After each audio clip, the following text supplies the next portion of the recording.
अस्सलाम वालेकुम स्टूडेंट। आज के इस लेक्चर में हम सेकेंड ईयर केमिस्ट्री के जो चैप्टर नंबर 10 है, जिसका नाम केमिस्ट्री ऑफ लाइफ है, इस चैप्टर को जो है वो हम स्टार्ट करने वाले हैं।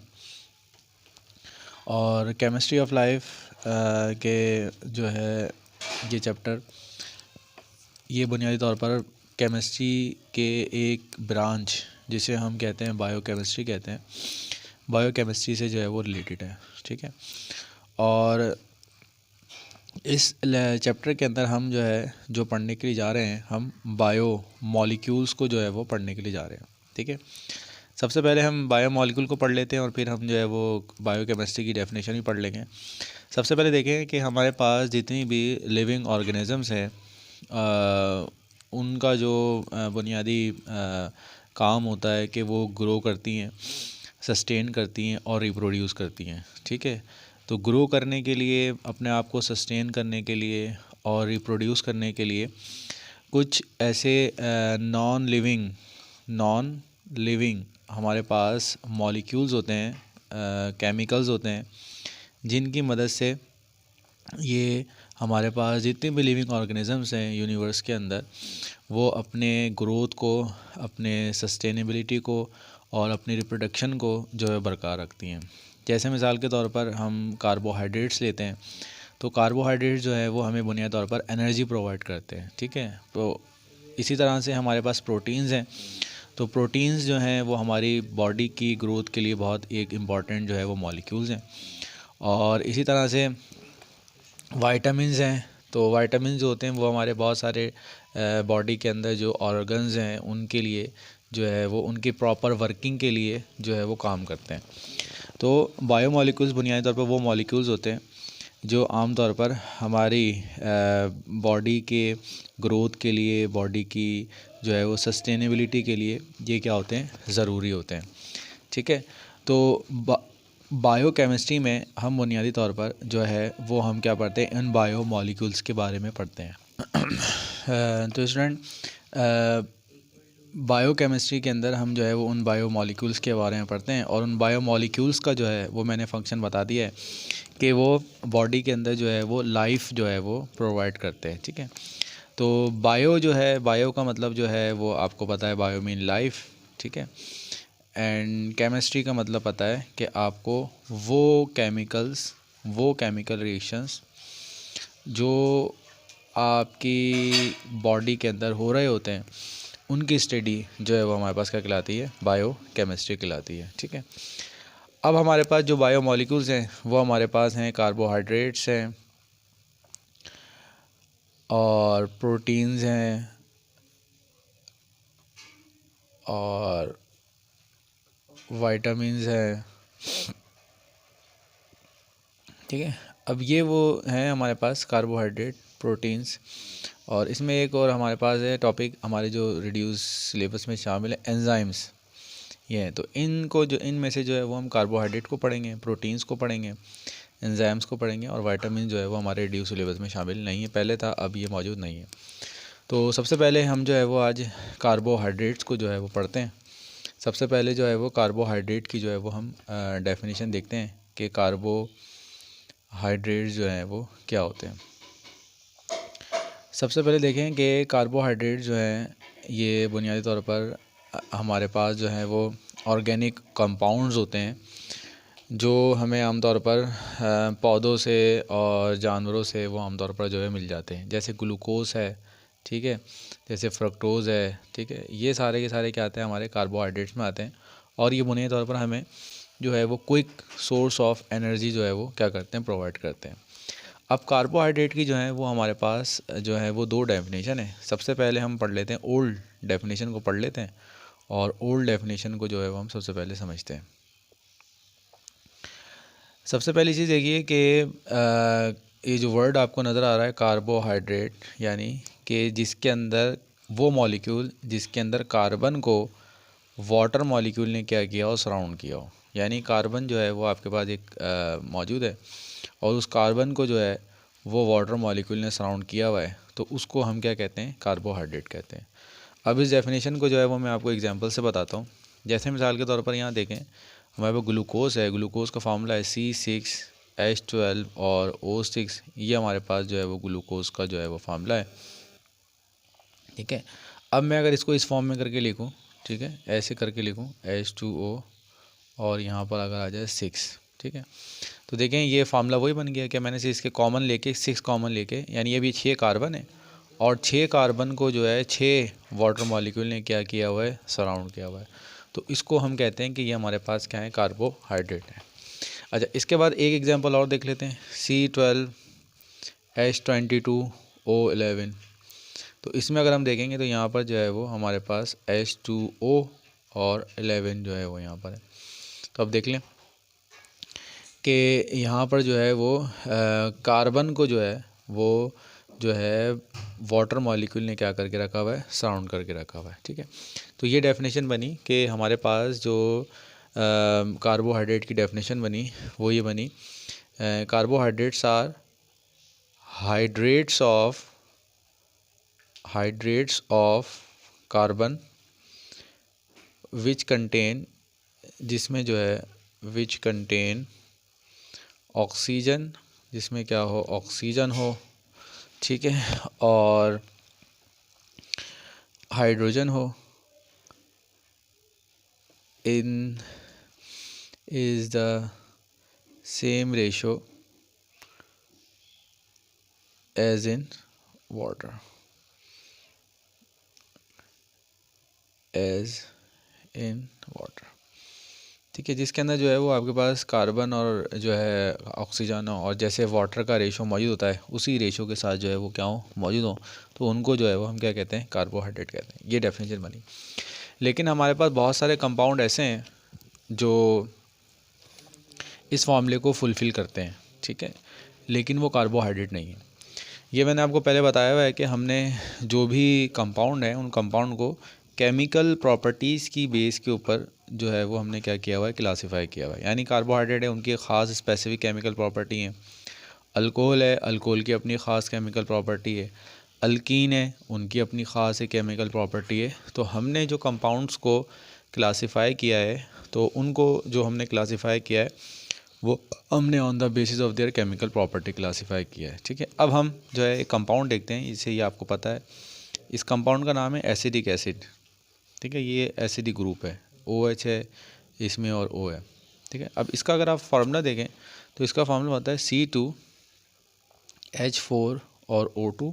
ठीक है, अगर हम इसको इस तरह करके लिखें H2O, ठीक है, तो ये कंपाउंड जो एसिडिक एसिड है, यानी जो एसिडिक ग्रुप है, एसिडिक जिसका फंगस ग्रुप है, ये कंपाउंड जो है इस फार्मूले को सेटिस्फाई कर रहा है। कौन सा फार्मूला? जिसके अंदर कार्बन ने जो है वो वाटर को क्या किया हुआ, सराउंड कर लिया है। लेकिन ये जो कंपाउंड है इसका ताल्लुक कार्बोहाइड्रेट से नहीं है, क्योंकि ये एक अलग कैटेगरी ऑफ कंपाउंड्स की है।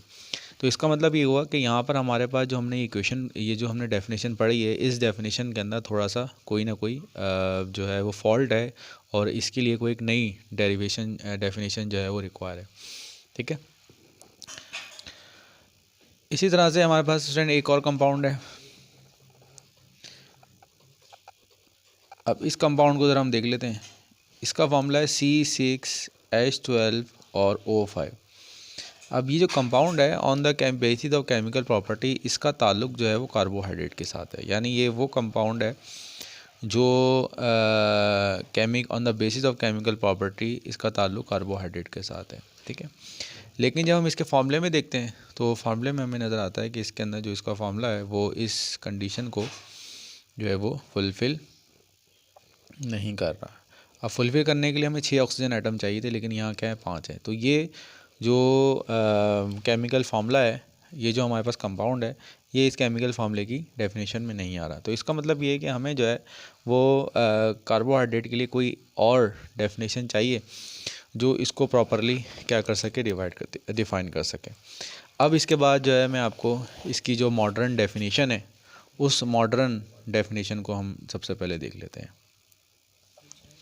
अब मॉडर्न डेफिनेशन क्या है, मॉडर्न डेफिनेशन भी हम देख लेते हैं। मॉडर्न डेफिनेशन ये है कि जो कार्बोहाइड्रेट्स हैं, ठीक है, कार्बोहाइड्रेट्स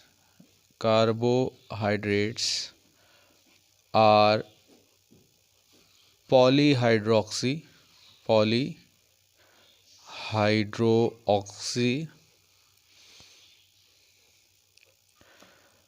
ग्रुप डेरिवेट, यानी कार्बोहाइड्रेट वो हैं जिसके अंदर बहुत सारे जो है वो पॉली मतलब बहुत सारे जो है वो हाइड्रोक्सिल ग्रुप जो है वो मौजूद हैं। Hydroxyl group derivative of aldehyde and ketone. अब इसको मैं आपको एक जो है वो कंपाउंड को ड्रॉ करके बताता हूँ, फिर आपको ये जो है वो आपको आसानी से समझ में आ जाएगा। सबसे पहले देखें कि जैसे मिसाल के तौर पर ग्लूकोज है C6H12O6, ये हमारे पास जो है वो क्या है, हमारे पास एक केमिकल फार्मूला है जो आमतौर पर जो है वो ग्लूकोज का है। ठीक है, अब सबसे पहले देखें कि आपको पता है कि हमारे पास जो है जो भी केमिकल कंपाउंड्स होते हैं उनको जब हम पहचानते हैं तो हम उनके स्ट्रक्चर से पहचानते हैं। जैसे मिसाल के तौर पर अगर मैं यहाँ पर लिख दूँ CH3OH, ये अल्कोहल है। ठीक है, और इसी तरह से जो है वो एल्डिहाइड लिख दूँ, तो इस एल्डिहाइड को जो आप पहचानेंगे वो जब आप इसका स्ट्रक्चर देखेंगे तो स्ट्रक्चर देख के आप फ़ौरन पहचान जाएंगे कि ये एल्डिहाइड है, ये अल्कोहल है। सिर्फ अगर मैं फार्मूला लिख दूँ तो फार्मूले से आप कभी भी नहीं पहचान सकेंगे भाई इसके अंदर जो है वो कौन सा कंपाउंड जो है वो मौजूद है। जैसे मिसाल के तौर पर ये आपके पास अगर फार्मूला है C2H5O, ठीक है, अब ये जो C2H6O है, अब ये जो फार्मूला है आपको नहीं बताएगा कि ये अल्कोहल है या ईथर का फार्मूला है। जब आप इसका स्ट्रक्चर ड्रॉ करोगे तभी आपको पता लगेगा कि भाई ये असल में चीज़ है क्या। तो अब देखेंगे जो हमारे पास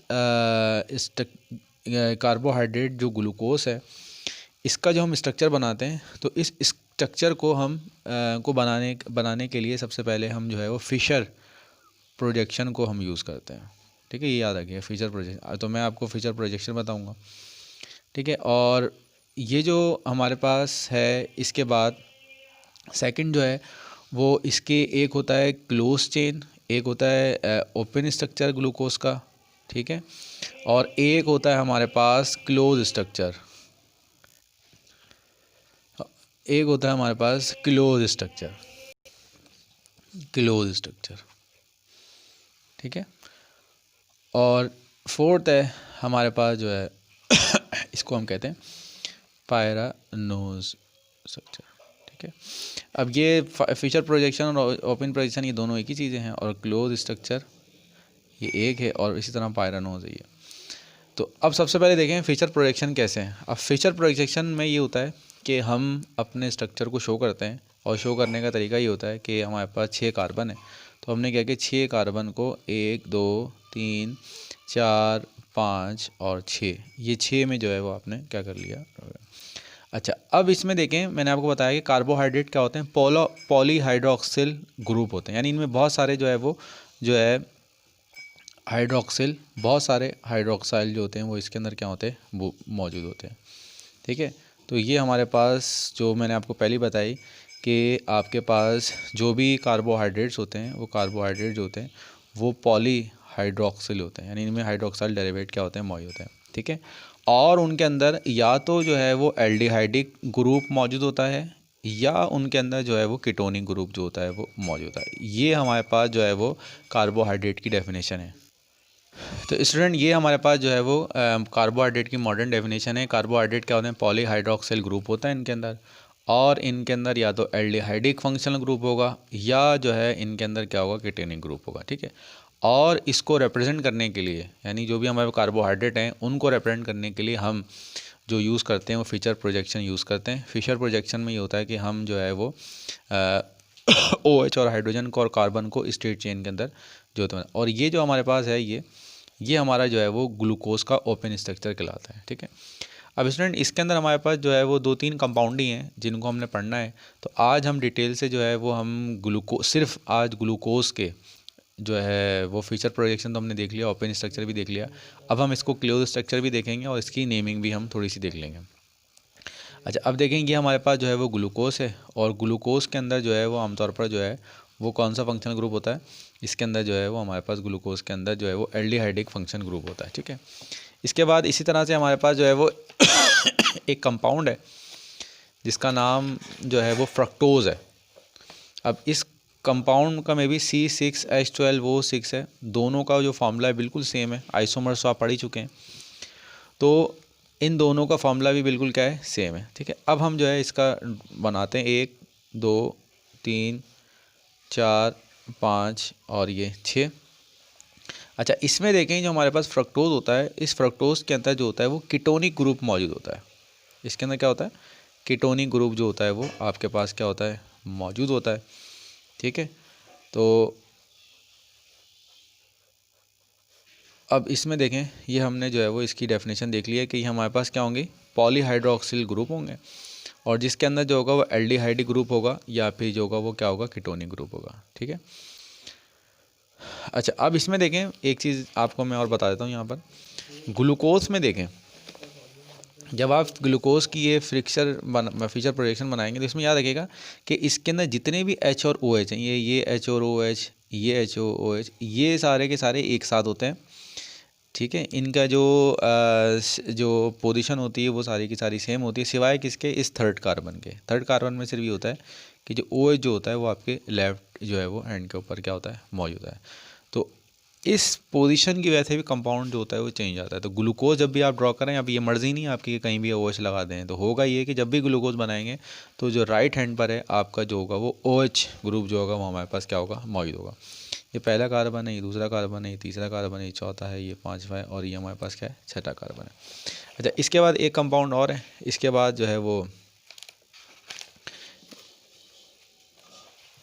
गैलेक्टोज है, इसको भी देख लेते हैं। अब इसमें भी देखें स्टूडेंट, वही जो कंपाउंड है C6H12O6 भी जो है वो इसके अंदर मौजूद है। इसको भी हम ड्रॉ कर लेते हैं, 1 2 3 4 5 और ये हमारे पास क्या होगा, 6 होगा। ठीक है, अच्छा अब इसमें सिर्फ फ़र्क ये होता है कि हमारे पास जो है इसके अंदर भी क्या होता है, एल्डिहाइडिक फंक्शनल ग्रुप होता है। ठीक है, एल्डिहाइडिक फंक्शनल ग्रुप मौजूद है, और इसके अंदर होता ये है कि जो फर्स्ट और ये पहला, दूसरा, तीसरा, चौथा, पांचवा और ये हो गया हमारे पास छठा, जो सेकंड और फिफ्थ कार्बन है उनके ऊपर H और OH जो होते हैं वो एक जैसे होते हैं, और ये H और OH जो होते हैं वो यहाँ पर क्या होते हैं, ये एक साइड होते हैं। तो ये अब देखें, ग्लूकोज का फार्मूला भी C6H12O6 था, फ्रक्टोज का भी यही था, और जो गैलेक्टोज का भी यही था। लेकिन गैलेक्टोज में और जो है ग्लूकोज में फ़र्क किस चीज़ का है कि यहाँ पर जो है ग्लूकोज में क्या था कि यहाँ पर जो थे वो 3 जो थे वो एक साइड पर थे और एक डिफरेंट था। अब यहाँ पर क्या है, 2 एक जैसे एक साइड पर है, तीसरा और चौथा, और दूसरा और पांचवा जो है वो सेम पोजीशन पे। तो ये मैंने आपको जो है इसकी फीचर प्रोजेक्शन की जो स्ट्रक्चर है उसको जो है वो मैंने आपको बनाना बता दिया। अब स्टूडेंट इसके बाद देख लेते हैं इनके नाम को। इसका एक तो कॉमन नेम होते हैं, इसके बाद मैं इसकी कुछ नेमिंग बता देता हूँ कि अब देखें जो आपके पास आमतौर पर जिनके अंदर एक तो होगा एल्डिहाइडिक फंक्शन ग्रुप होगा, ठीक है, और एक हमारे पास होगा कीटोनिक फंक्शन ग्रुप। ठीक है, एक होगा एल्डिहाइड फंक्शन ग्रुप और एक कीटोन फंक्शन ग्रुप। ठीक है, अच्छा अब देखें अगर हमारे पास जो है वो 3 कार्बन मौजूद हैं तो उसके लिए हम जो वर्ड यूज़ करते हैं, ट्राई का वर्ड यूज़ करते हैं। ठीक है, अच्छा जब हमारे पास 4 कार्बन होते हैं तो उसके लिए हम जो है वो टेट्रा का वर्ड यूज़ करते हैं, और फिर आपको पता 5 है तो 5 के लिए हम पेंट का वर्ड यूज़ करेंगे, और 6 हैं तो हम किसका वर्ड यूज़ करेंगे, हेक्स का वर्ड यूज़ करेंगे। अब सबसे पहले मैं एक कंपाउंड ये ड्रॉ कर रहा हूँ, ये इसको देख लेते हैं हम। ये C, अब मैं इसको सिंपल सा ड्रॉ कर रहा हूँ, CHOOH और CH2OH। अब देखें ये आपके पास क्या है, एक कार्बोहाइड्रेट है। ठीक है, इसमें कौन सा फंक्शनल ग्रुप है, एल्डिहाइडिक फंक्शनल ग्रुप है। तो एल्डिहाइड के लिए आपको पता है कि हम जो वर्ड यूज़ करते हैं वो एल का वर्ड यूज़ करते हैं। ठीक है, एल्डो। अब 3 है तो हमारे पास वर्ड हो जाएगा ट्राई आ जाएगा। अच्छा, और ये आमतौर पे शुगर्स होती हैं तो शुगर के लिए हम ओस का वर्ड यूज़ करते हैं, ओस।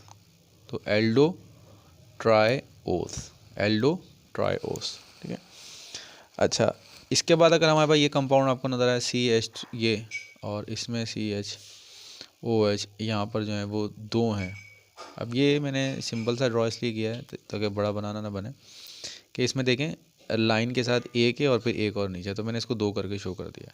तो अब देखें इसमें भी क्या है, एल्डिहाइडिक फंक्शन ग्रुप है, तो यहाँ आप लिखेंगे एल्डो लिखेंगे, 4 हैं,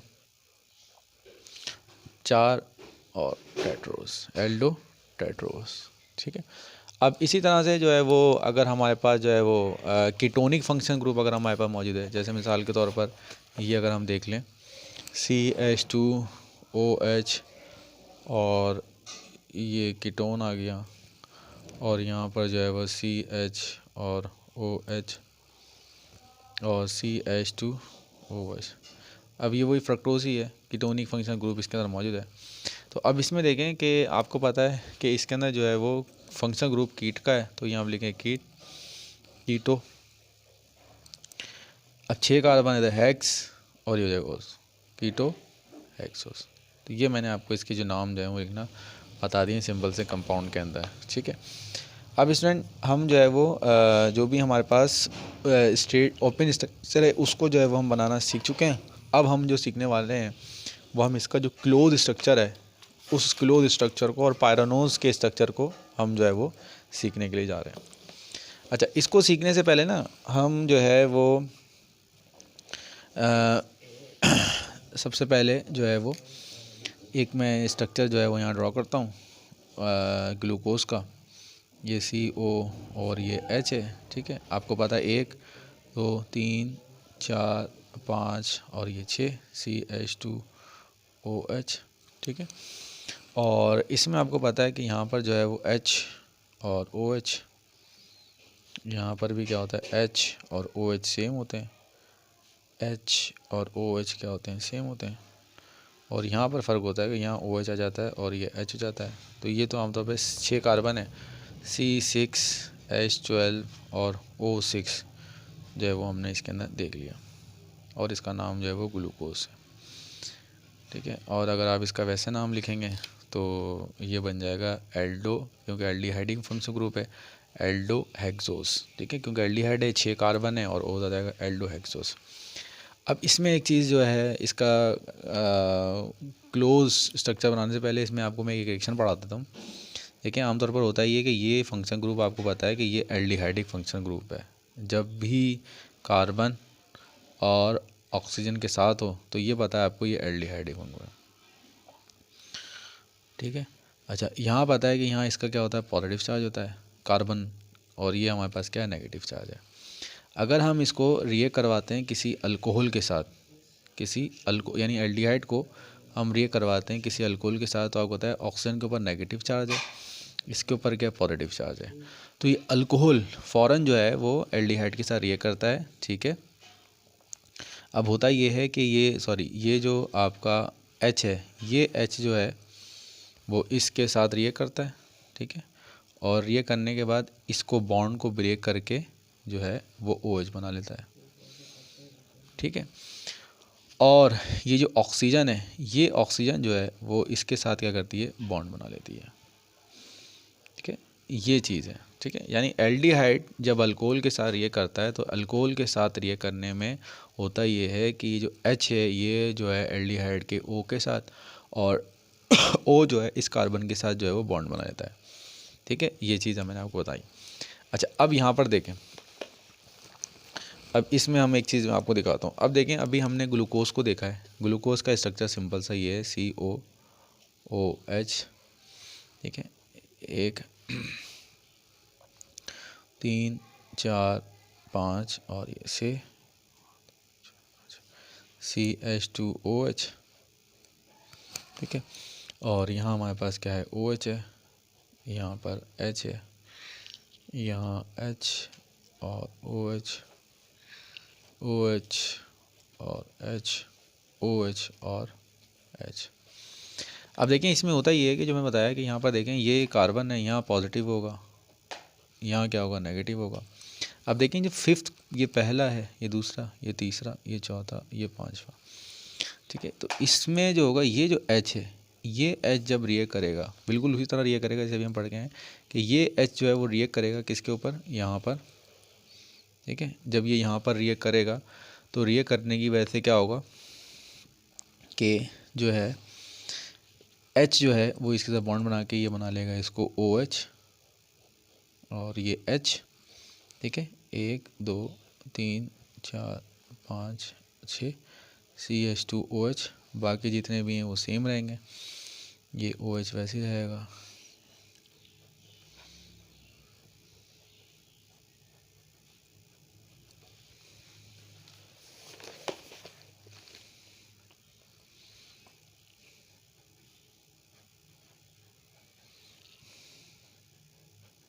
अब देखें ये जो ऑक्सीजन है ना, ये ऑक्सीजन ये इस कार्बन के साथ बॉन्ड बनाएगा, यानी ये जो H था, इस H ने ऑक्सीजन के साथ बॉन्ड बना ली, ठीक है।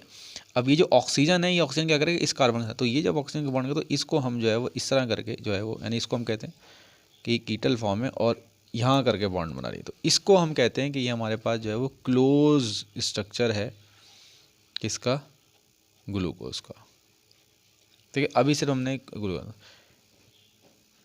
ठीक है, ये स्टूडेंट इसमें होता है। अच्छा, अब इसमें देखें यहाँ पर ये 2 आइसोमेरिक फॉर्म में मौजूद होता है, ये आइसोमेरिक फॉर्म ही बना देता है तो आपको, ठीक है। एक आइसोमेरिक फॉर्म ये होती है कि इसके अंदर जो है वो H,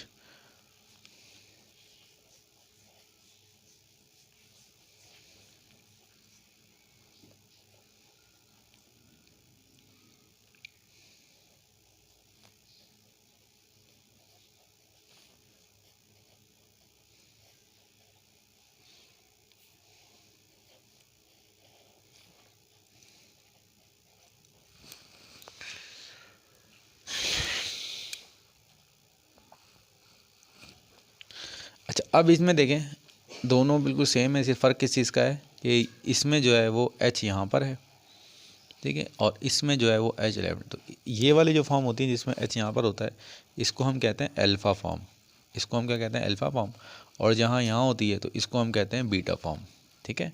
तो इसका मतलब ये हुआ कि हमारे पास पहली चीज़ ग्लूकोज का एक तो क्या है हमारा स्ट्रेट चेन वाला स्ट्रक्चर है, और दूसरा इसका जो है वो कौन सा स्ट्रक्चर है, क्लोज स्ट्रक्चर है। ये हमारे पास क्या है, क्लोज स्ट्रक्चर है, और क्लोज स्ट्रक्चर में हमारे पास जो है वो जो है जो कंपाउंड है वो हमारे पास अल्फ़ा और बीटा की फॉर्म में जो होता है वो आमतौर पर क्या होता है, मौजूद होता है, ठीक है। ये स्टूडेंट यहाँ तक देख लिया। अच्छा अब इसके बाद एक छोटी सी चीज़ रह गई है, इसका जो होता है पायरानोज स्ट्रक्चर, पायरानोज फॉर्म जो है वो हम बना दें, पायरानोज स्ट्रक्चर बना दें।